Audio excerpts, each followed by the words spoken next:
Hello students, class 10th physics electricity chapter की अपनी numerical series चल रही है और आज हम करने वाले हैं क्वेश्चन नंबर 20। और ये वाला क्वेश्चन भी आपका एनसीईआरटी बुक से ही क्वेश्चन है। तो अभी आप देख रहे होंगे, अगर हमारा क्वेश्चन देख रहे होंगे आप, तो आपको हर एक क्वेश्चन लगभग एनसीईआरटी का मिल रहा है। हम एनसीईआरटी के सारे क्वेश्चन आपको ईजी वे में सॉल्व करके प्रोवाइड कर रहे हैं। तो आप जल्दी से अगर ज्वाइन कर लीजिए, अगर आपने अभी तक ज्वाइन नहीं किया है, क्योंकि आपका बोर्ड है ना तो बहुत अच्छा होने वाला है और आपको बहुत अच्छे मार्क्स आने वाले हैं। न्यूमेरिकल का सारा डर जो है वो दूर हो जाएगा।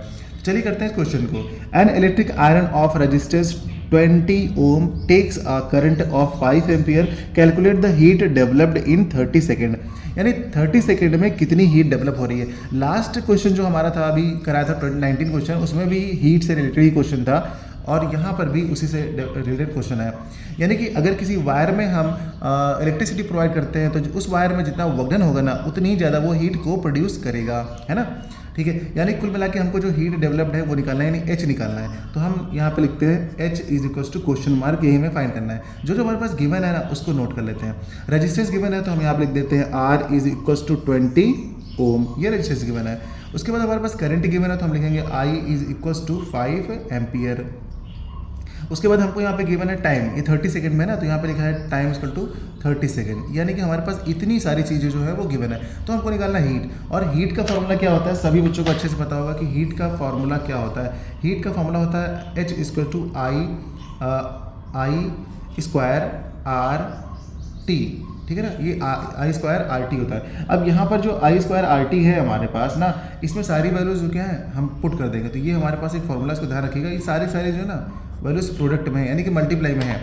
अब चलिए इसमें पुट करते हैं। तो h is equal to I square का मतलब है 5 है, तो यहाँ पे हम पुट करेंगे 5 का कर देंगे स्क्वायर, इंटू लगा देंगे। r की वैल्यू कितनी 20 है तो यहाँ पे 20 पुट करेंगे, और इंटू टी की वैल्यू जो है 30 है, उसको चुपचाप ऐसे पुट कर देंगे, ठीक है ना।